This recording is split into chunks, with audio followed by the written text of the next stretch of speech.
Hello friends, welcome back to our channel. Friends, ముందుగా ఈ సీరియల్లో ఏం జరగబోతుందో తెలుసుకుందామా? ఇక వీడియోలోకి వెళ్ళినట్లయితే రామరాజు నిద్రపోతూ ఉంటాడు. ఇంతలోనే రామరాజుకి చందు గతం గుర్తుకు వస్తుంది. వెంటనే మెలకువలోకి వచ్చి అటు ఇటు చూస్తూ ఉంటారు. ఇక పక్కన ఎవరూ లేకపోవడంతో రామరాజు ఇదేంటి ఇన్ని సంవత్సరాల తర్వాత చందు గురించి ఇప్పుడు నాకు గుర్తొచ్చిందేంటి అని ఆలోచిస్తూ వెంటనే లేచి బయటికి వెళ్ళి ఇక ఏదో ఆలోచిస్తూ నిలబడుతూ ఉంటాడు. ఇక చందు గురించే తలుచుకుంటూ చాలా బాధపడుతూ కన్నీళ్లు పెట్టుకుంటూ ఉంటాడు. ఇక ఇంతలోనే వేదవతికి మెలకువ వస్తుంది. ఇక లేచి చూసేసరికి రామరాజు బెడ్ మీద లేకపోవడంతో వెంటనే వేదవతి ఇదేంటి ఇంత రాత్రి అవుతుంది, ఈయన ఎక్కడికి వెళ్ళుంటారు అని చెప్పి బయటికి వచ్చి చూసేసరికి రామరాజు ఒంటరిగా నిలబడి ఆలోచిస్తూ ఉంటాడు. ఇక అది చూసిన వేదవతి వెంటనే రామరాజు దగ్గరికి వచ్చి ఏంటండి ఇంత రాత్రి అవుతున్నా ఏదో విషయం గురించే ఆలోచిస్తూ ఇక్కడే నిలబడి బాధపడుతున్నారు, ఏ విషయం గురించండి అని వేదవతి అనగానే అప్పుడు రామరాజు బుజ్జమ్మ చందు గతం నాకు గుర్తుకు వచ్చింది.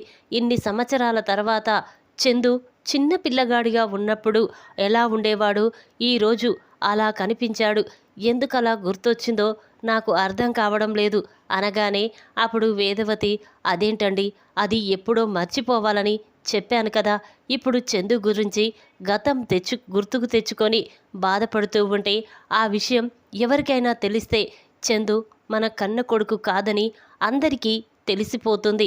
చూడండి ఇంతవరకు ఆ విషయం ఇంట్లో వాళ్ళ ఎవరికీ తెలియదు, చందుకి కూడా అని చెప్పగానే అప్పుడు రామరాజు మాత్రం అవును బుజ్జమ్మ, ఈ విషయం మర్చిపోవాలనుకుంటున్నాను కానీ మర్చిపోలేకపోతున్నాను అని రామరాజు అంటాడు.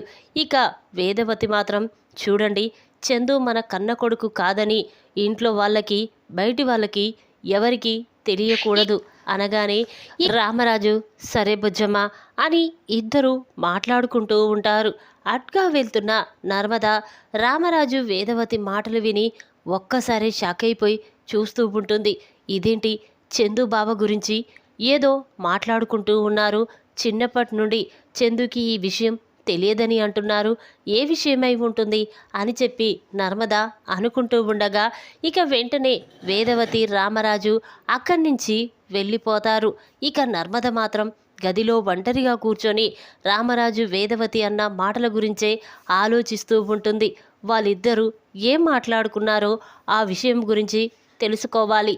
వాళ్ళు చందు బావ గురించే మాట్లాడుకుంటున్నారు, ఈ విషయం ఇంట్లో వాళ్ళ ఎవ్వరికీ తెలియకూడదు అంటున్నారు, అంటే అదేదో ముఖ్యమైన విషయమై ఉంటుంది అని నర్మద అనుకుంటూ ఉంటుంది.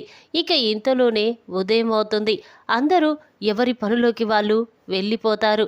ఇక వేదవతి కూడా చూడు నర్మద, ఈరోజు నీకు ఆఫీసుకు సెలవు కదా, అందుకే మా ఫ్రెండ్ వాళ్ళ ఇంటికి వెళ్ళొస్తాను నేను అని చెప్పి వేదవతి నర్మదతో చెప్పి అక్కడి నుంచి వెళ్ళిపోతుంది. ఇక శ్రీవల్లి కూడా వాళ్ళ పుట్టింటికి వెళ్ళిపోతుంది. ఇంట్లో ఎవరూ లేకపోవడంతో ఇక నర్మద ఇదే సరైన సమయం, అసలు చందుబావ గురించి వాళ్ళు ఏం మాట్లాడుకున్నారో నేను తెలుసుకుంటాను అని చెప్పి వెంటనే నర్మద రామరాజు గదిలోకి వెళ్ళి ఇక అంతా వెతుకుతూ ఉంటుంది. ఎక్కడ ఏమీ కనిపించకపోవడంతో ఇక ఒక సూట్ కేసులో ఒక బుక్కు కనిపిస్తుంది. అది చూసిన నర్మద ఇది ఏంటి డైరీ, ఇది మామయ్య డైరీ, ఇందులో భద్రంగా దాచిపెట్టాడేంటి అని చెప్పి నర్మద వెంటనే ఆ డైరీ తెరిచి చదువుతూ ఉంటుంది. ఇక ఆ డైరీలో చందు గురించి రాయడం చూసిన నర్మద ఒక్కసారి షాక్ అయిపోయి చూస్తూ ఉంటుంది. ఇదేంటి ఇలా రాశాడేంటి మావయ్య అని అనుకుంటూ ఇక వెంటనే నర్మద ఆ డైరీ తీసుకొని అక్కడి నుంచి బయటికి వస్తుంది. ఈ డైరీ మావయ్య వెతుకుతాడు, దొరకకపోవడంతో అందరినీ అడుగుతాడు, అప్పుడు ఆ డైరీ గురించి నేను మావయ్యని అడుగుతాను అని చెప్పి వెంటనే నర్మద ఆ డైరీ భద్రంగా దాచిపెడుతుంది. ఇక ఇలా కొద్ది రోజులు అవుతుంది. ఇక రామరాజు వెంటనే ఆ సూట్ కేస్ ఓపెన్ చేసి డైరీ వెతుకుతూ ఉంటాడు. ఇక డైరీ ఎక్కడా కనిపించకపోవడంతో రామరాజు ఒక్కసారి షాక్ అయిపోయి చూస్తూ ఉంటాడు. వెంటనే బుజ్జమ్మ బుజ్జమ్మ అని పిలుస్తూ ఉండగా వేదవతి అక్కడికి వచ్చి ఏంటండి ఏం జరిగింది అనగానే ఇక రామరాజు అదే బుజ్జమ్మ నేను డైరీ ఈ సూట్ కేసులో పెట్టి ఎప్పుడూ భద్రంగా దాచిపెడతాను కదా ఇప్పుడు ఆ డైరీ కనిపించడం లేదు నువ్వేమైనా తీసావా అనగానే అప్పుడు వేదవతి అదేంటండి మీకు తెలియకుండా నేనెప్పుడైనా ఆ డైరీ తీశానా లేదండి అనేసరికి ఇక రామరాజు బుజ్జమ్మ ఆ డైరీ గనక ఎవరైనా చూస్తే మాత్రం చందు గతం గురించి మొత్తం ఇంట్లో వాళ్ళకి తెలిసిపోతుంది ఆ డైరీ ఎక్కడ ఉందో తెలుసుకోవాలి వెతకాలి అని చెప్పి రామరాజు వేదవతి ఇద్దరు కూడా ఇల్లు మొత్తం వెతుకుతూ ఉంటారు ఇక ఆ డైరీ ఎక్కడా కనిపించకపోవడంతో ఇక వాళ్ళిద్దరూ చాలా బాధపడుతూ ఉంటారు ఎలా అండి ఎంత వెతికినా ఆ డైరీ ఎక్కడ ఉందో కనిపించలేదు ఎలా ఇప్పుడు అది ఎవరి కంటనైనా పడితే చందు గురించి నిజం తెలిసిపోతుంది అని వేదవతి రామరాజు బాధపడుతూ ఉంటారు ఇక ఇంతలోనే నర్మద ఆ డైరీని తీసుకొని రామరాజు దగ్గరికి వెళ్తుంది ఇక అది చూసిన రామరాజు ఏంటమ్మా ఇలా వచ్చావేంటి అనగానే అప్పుడు నర్మద మావయ్య మీతో ఒక ముఖ్యమైన విషయం మాట్లాడడం కోసమే ఇక్కడికి వచ్చాను అనగానే ఇక వేదవతి ఏంటి నర్మద ఇప్పుడెప్పటికే అసలు చికాకులో ఉన్నాము ముందిక్కడి నుంచి వెళ్ళు ఏ విషయమైనా ఉంటే తర్వాత మాట్లాడుకుందాం అనేసరికి అప్పుడు వేదవతి నర్మద లేదత్తయ్య ఇప్పుడే మాట్లాడాలి అని చెప్పి అనగానే ఇక రామరాజు అమ్మ మా గురించి కాస్త అర్థం చేసుకో అమ్మా కాస్త తలనొప్పిగా ఉంది ముందిక్కడి నుంచి వెళ్ళు తల్లి రేపు మాట్లాడుకుందాం అనగానే అప్పుడు నర్మద వెంటనే తన దగ్గర ఉన్న ఆ డైరీని తీసి రామరాజుకు చూపిస్తుంది అది చూసిన వేదవతి రామరాజు ఒక్కసారి స్టన్ అవుతారు ఇక రామరాజు అమ్మ నర్మద ఆ డైరీ నీ దగ్గరికి ఎలా వచ్చింది అది నా రూమ్లో సూట్ కేసులో భద్రంగా నేను దాచిపెట్టిన డైరీ నీ దగ్గరికి వచ్చిందంటే ఏదో జరిగింది చెప్పు అనగానే అప్పుడు నర్మద అవును మావయ్య జరిగింది నువ్వు అత్తయ్య మాట్లాడుకున్న మాటలన్నీ నేను వినేశాను మీరు బావ గురించి ఏదో మాట్లాడుకుంటున్నారు కదా అదే తెలుసుకుందామని నేను ఈ డైరీని వెతికాను దొరికింది ఈ డైరీలో మొత్తం చదివాను చందు బావ గురించి నిజం తెలిసింది అనగానే ఇక రామరాజు ఒక్కసారి షాక్ అవుతాడు ఇక నర్మద చెప్పు మావయ్య అసలు ఏం జరిగింది చందు బావ మీకు ఎక్కడ దొరికాడు ఎందుకు తీసుకొచ్చారో చెప్పండి మావయ్య అనగానే ఇక రామరాజు అమ్మ చెప్తానమ్మా నేను ఒక అనాథని నాకు అమ్మా నాన్న ఎవరూ లేరు నేను వీళ్ళ ఇంట్లో పనిచేస్తూ పెరిగాను కానీ నేను మీ అత్తయ్యని ప్రేమించి పెళ్లి చేసుకున్నాను ఇక మేము వాళ్ళ ఇంట్లో నుండి బయటికి వచ్చేసాము నేను నా కాళ్ళ మీద నిలబడడం కోసమే రైస్ మిల్లుని ఓపెన్ చేశాను ఇక అది బాగానే నడుస్తూ ఉంటుంది ఒకరోజు ఈ చందు ఆ రైస్ మిల్ మెట్ల దగ్గర కూర్చొని ఏడుస్తూ ఉన్నాడు ఇక ఎవరు ఈ బాబు అని వెతికాను చుట్టుపక్కల ఎవరూ లేరు కాసేపు ఆగిన తర్వాత వాళ్ళమ్మ వచ్చి తీసుకువెళ్తుందని అనుకున్నాను కానీ ఎంత చూసినా కూడా వాళ్ళమ్మ రాలేదు చందుని తీసుకువెళ్ళలేదు పాపం చందు గుక్కపెట్టి ఏడుస్తున్నాడు తిండి ఏమీ లేక అక్కడే కూర్చొని బాధపడుతున్నాడు కానీ ఒక అనాథ బతుకు ఎలా ఉంటుందో నేను చూసినవాణ్ణి తెలుసుకున్నవాణ్ణి అందుకే చందుని దగ్గరికి తీసుకున్నాను సాయంత్రంలోపు ఎవరో ఒకరు ఈ అబ్బాయి కోసం వస్తారు తీసుకువెళ్తారు అని అనుకున్నాను కానీ ఎవరూ రాలేదు తీసుకువెళ్ళలేదు ఇక వెంటనే నేను చందుని తీసుకొని ఇంటికి వచ్చాను జరిగిన విషయం మొత్తం కూడా మీ అత్తయ్యతో చెప్పాను ఇక మీ అత్తయ్య కూడా సరేనండి మనకు దేవుడిచ్చిన కొడుకు అనుకొని మనమే పెంచుకుందాం అని చెప్పి ఇక చందుని మేము పెంచుకుంటున్నాం ఆ తర్వాత సాగర్ ధీరజ్ అందరూ కూడా మాకు పిల్లలు పుట్టారు కానీ చందుని మాత్రం ఎప్పుడూ ఒక అనాథగా మేము చూడలేదు అందుకే చందుని కూడా మా కన్న కొడుకు కంటే ఎక్కువగా చూసుకున్నాము చందు లేకపోతే బ్రతకలేనంతగా ప్రేమ పెంచుకున్నాము అందుకే ఇంతవరకు చందుని ఎప్పుడు మా కన్న కొడుకు అని మేము చెప్పలేదు అని రామరాజు అనగానే ఆ మాటలు విన్న నర్మద కూడా చాలా బాధపడుతూ కన్నీళ్లు పెట్టుకుంటూ ఉంటుంది మామయ్య మీరు ఎంతో గొప్పవాళ్ళు గొప్ప పని చేశారు చందు బావని ఇలా తీసుకొచ్చి పెద్ద చేసి తనకు ఒక జీవితాన్నిచ్చారు మావయ్య. నాకు మాత్రం చాలా సంతోషంగా ఉంటుంది అనగానే అప్పుడు రామరాజు, చూడమ్మా, ఈ విషయం మన ముగ్గురికి తప్ప ఎవరికీ తెలియకూడదు. ముఖ్యంగా చందుకి తెలిస్తే చందు చాలా బాధపడతాడు. నా కన్న కొడుకు కాదు అని ఇక ఇంట్లో నుండి వెళ్ళిపోతాడు.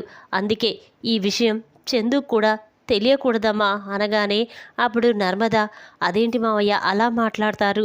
నా గురించి తెలిసి కూడా అలా మాట్లాడడం మంచి లేదు. చూడు, ఇప్పుడు నేను చందు బాబా మీ అబ్బాయి కాదని తెలిస్తే బావ ఇంట్లో నుంచి వెళ్ళిపోతాడు. నీ కొడుకుని దూరం చేసినట్టే అవుతుంది కదా అని నర్మద అక్కడి నుంచి వెళ్ళిపోతుంది. ఇక ఆ మాటలు విన్న రామరాజు, వేదవతి మాత్రం చాలా సంతోషపడతారు. చూసారా, నర్మద ఎప్పుడైనా ఏ విషయమైనా అర్థం చేసుకుంటుంది. మన కుటుంబానికి ఏమీ కాకుండా చూసుకుంటుంది. ఇలాంటి కోడలు దొరకడం నిజంగా మన అదృష్టం అని చెప్పి ఇక వేదవతి, రామరాజు అనుకుంటూ ఉంటారు. ఇక అలా నర్మద వెళ్తూ ఉండగా వల్లి మాత్రం సుక్కుతో మాట్లాడుతూ ఉంటుంది. ఇక అది విన్న నర్మద వెంటనే వల్లి దగ్గరికి వచ్చి, ఏంటక్క, ఎవరి జీవితాలు ఎలా నాశనం చెయ్యాలి? ఈ ఇంట్లో ఎవరెవరిని శాశ్వతంగా విడదీయాలి? ఈ ఇంట్లో నుంచి ఎవరెవరిని బయటికి గెంటెయ్యాలి? మావయ్య ముందు అందరినీ అవమానించాలి అని చూస్తున్నావా అని నర్మద అనగానే అప్పుడు వల్లి, ఏంటి నర్మద, ఏం మాట్లాడుతున్నావు నువ్వు? అసలు నా గురించి ఇంతేనా అర్థం చేసుకుంది? చూడు, ఇంతకు ముందు శ్రీవల్లి ఎన్నో తప్పులు చేసింది, కానీ ఇప్పుడు ఈ శ్రీవల్లి పూర్తిగా మారిపోయింది అని అనగానే అప్పుడు నర్మద, అవునక్క, నువ్వు ఎంతలా మారావో నాకు తెలుస్తూనే ఉంది. సుకు, ముందిక్కడి నుంచి నువ్వు పక్కకు వెళ్ళు, నేను వల్లి అక్కతో మాట్లాడాలి అనగానే అప్పుడు సుక్కు పక్కకు వెళ్ళిపోతుంది. ఇక వల్లి మాత్రం, ఏంటి నర్మద, ఏ విషయం గురించి నాతో మాట్లాడాలనుకుంటున్నావు అనగానే అప్పుడు నర్మద, అదే వల్లి అక్క, నువ్వు ఇంటి పెత్తనం తీసుకోవాలి అని అనుకుంటున్నావు కదా. నన్ను, ప్రేమని, ధీరజ్ సాగర్ని ఇంట్లో నుంచి పంపేసి నువ్వు ఈ ఇంటిని, రైస్ మిల్లుని సొంతం చేసుకుంటాననుకుంటున్నావు కదా, అది ఎప్పటికీ జరగదు అని నర్మద అంటుంది. ఆ మాటలు విన్న వల్లి చాలా కోపంతో రగిలిపోతూ ఇక తన మనసులో, నర్మద, నువ్వు అలాగే అనుకుంటూ ఉండు, నేను మాత్రం రైస్ మిల్లుని, ఈ ఇంటిని సొంతం చేసుకుంటాను. మామయ్య, అత్తయ్య నా మాట వినేలా చేసుకుంటాను. మిమ్మల్ని బయటికి గెంటేస్తాను. ఈ ఇంటిని నా గుప్పెట్లో పెట్టుకుంటాను. ఆస్తిని సొంతం చేసుకుంటాను అని వల్లి అంటుంది. ఇక అది విన్న నర్మద, ఏంటి వల్లక్క, నేను మాట్లాడుతూనే ఉన్నా, నువ్వు మాత్రం సైలెంట్గా ఉన్నావేంటి అనగానే అప్పుడు వల్లి మాత్రం, ఏంటి నర్మద, ఏం మాట్లాడుతున్నా, నేను మిమ్మల్ని గెంటేయడమేంటి అనగానే అప్పుడు నర్మద, చూడు వల్లి అక్క, అసలు నువ్వు బావ గురించి నిజం తెలుసుకోక ఇలా మాట్లాడుతున్నావు, కానీ బావ గురించి నిజం తెలుసుకున్న మరుక్షణమే నువ్వు గుండె పగిలి చస్తావు అని నర్మద అంటుంది. ఆ మాటలు విన్న వల్లికి ఏమీ అర్థం కాదు. ఏంటి నర్మద, ఏం మాట్లాడుతున్నావు? బావ గురించి తెలుసుకోవలసిన విషయం ఏముంటుంది అనగానే అప్పుడు నర్మద, చూడు వల్లి అక్క, ఇన్ని రోజులు బావ ఈ ఇంటి వారసుడు అనుకున్నావు, అంతేకాదు రామరాజు మామయ్య కొడుకని నువ్వెంతో సంబరపడ్డావు, కానీ కాదు, ఇప్పుడు చందు ఒక అనాథ. మామయ్యకి ఎక్కడో తీసుకొస్తే చందు ఈ ఇంటికి వచ్చాడు. ఆ రోజు నుంచి చందు బావని ఒక అనాథగా కాకుండా తన కొన్న కొడుకుగా పెంచుకున్నారు. కానీ ఈ ఇంట్లో చందు బావకి ఎలాంటి హక్కులు లేవు అని చెప్పగానే వల్లి ఒక్కసారే స్టన్ అయిపోయి చూస్తూ ఉంటుంది. నిజమా అనగానే అప్పుడు నర్మద, అవును నిజం, కానీ ఈ విషయం ఎవరికైనా చెప్పావో ఇక నీకు ఈ ఆస్తిలో వాటా ఉండదు. మిమ్మల్ని బయటపట్టుకొని బయటికి గెంటేస్తాడు మావయ్య అని నర్మద అనగానే అప్పుడు వల్లి, లేదు నర్మద, నేను చెప్పను, కానీ ఈ విషయం నిజమో కాదో తెలుసుకోవాలి అనగానే అప్పుడు నర్మద, అదే వల్లి అక్క, చందుబావని అడిగితే అన్ని నిజాలు చెప్తాడు కదా, వెళ్ళి అడుగు అనేసరికి ఇక వల్లి వెంటనే చందు దగ్గరికి వెళ్ళి, బావా నీతో కాస్త మాట్లాడాలి అనేసరికి ఇక చందు, చూడు వల్లి, నాకు మాట్లాడవలసిన అవసరం లేదు. నీ మొహం చూడాలన్నా అసహ్యంగా ఉంది. నువ్వు చేసిన మోసానికి నాకసలు నువ్వంటేనే కంపనంగా ఉంది అని అంటూ ఉంటే అప్పుడు వల్లి, లేదు బావా, ఆ విషయం గురించి కాదు. అసలు నిజంగానే నువ్వు ఈ ఇంటి వారసుడివేనా అనగానే ఇక చందు ఒక్కసారి స్టన్ అవుతాడు. తన మనసులో ఇదేంటి, వల్లికి నిజం తెలిసిపోయిందా, ఇలా మాట్లాడుతుందేంటి అనుకొని, ఏంటి వల్లి, ఏం మాట్లాడుతున్నావు, మళ్ళీ ఇదొక కొత్త నాటకమా అనగానే అప్పుడు వల్లి, లేదు బావా, కొత్త నాటకం కాదు, నాకు తెలిసిన నిజం నీతో చెప్తున్నాను. నువ్వు నిజంగానే మామయ్య కొడుకువి కాదా అనగానే అప్పుడు చందు, కాదు, నేను ఒక అనాథని. నన్ను తీసుకొచ్చి రామరాజు గారే నన్ను ఇన్ని రోజులు కన్న కొడుకు కంటే ఎక్కువగా చూసుకున్నాడు. తన కొడుకులకు ఇవ్వకున్న హక్కుని నాకిచ్చాడు. రైస్ మిల్లు చూసుకునే అదృష్టాన్ని ఇచ్చాడు. ఈ పేరుని, ప్రతిష్టని, నాకంటూ ఒక హక్కుని ఇచ్చాడు. అలాంటి మా నాన్నకి నేను కొడుకుని కాదన్న విషయం ఎప్పుడో మర్చిపోయాను. కానీ ఇంకొకసారి నువ్వు అనాథ అని చెప్పావంటే అస్సలు ఊరుకోను అని చెప్పి ఇక చందు అనగానే అప్పుడు వల్లి, బావా, మరి ఈ ఆస్తిలో వాటా నీకు లేదా అనేసరికి అప్పుడు చందు, చూడు వల్లి, నేను వచ్చేటప్పుడు ఆస్తిని తీసుకురాలేదు. అలాంటప్పుడు ఈ ఆస్తిలో నాకు వాటా ఎలా ఉంటుంది? చూడు, ఇంకొకసారి ఈ ఆస్తి గురించి మాట్లాడావంటే నేను ఏం చేస్తానో నాకే తెలియదు అని చెప్పి ఇక చందు అక్కడి నుంచి వెళ్ళిపోతాడు. ఆ మాటలు విన్న వల్లి ఒక్కసారి షాక్ అయిపోయి చూస్తూ ఉంటుంది. ఇదేంటి, చందు బావా మామయ్య కొడుకు కాదా? ఇప్పుడు నేను ఏదైనా మాట్లాడితే ఈ ఆస్తిలో వాటా లేదు, అసలు చందు ఈ ఇంటి వారసుడే కాదు అని చెప్పి మెడపట్టుకొని బయటికి గెంటేసినా గెంటేస్తారు. కానీ కొద్ది రోజులు ఓపికతో ఉన్న తర్వాత ఏం చెయ్యాలో అప్పుడు ఆలోచిస్తాను అని చెప్పి వల్లి చాలా బాధపడుతూ ఉంటుంది. ఇక నర్మద తన మనసులో, వల్లి ఇక ఎప్పటికీ ఈ ఇంట్లో ఎవరి జోలికి వెళ్ళదు, మేము చెప్పినట్టు చేస్తుంది. కానీ బావ మాత్రం ఈ ఇంటి కొడుగ్గా, రామరాజు కొన్న కొడుకుగానే ఉండాలి. ఈ విషయం అందరికీ తెలిసిందని బావకి తెలియకూడదు. లేకపోతే మామయ్య, అత్తయ్య నా మీద చాలా కోపంగా ఉంటారు అని చెప్పి నర్మద అనుకుంటూ ఇక అక్కడి నుంచి వెళ్ళిపోతుంది. ఈ విధంగా చందు గురించి గుండె పగిలే నిజాన్ని వల్లికి చెప్పిన నర్మద షాక్లో వల్లి. ఈ వీడియో కనుక మీకు నచ్చినట్టయితే లైక్ చేయండి. మరిన్ని వీడియోల కోసం మా ఛానల్ని తప్పకుండా సబ్స్క్రైబ్ చేసుకోండి. Thanks for watching.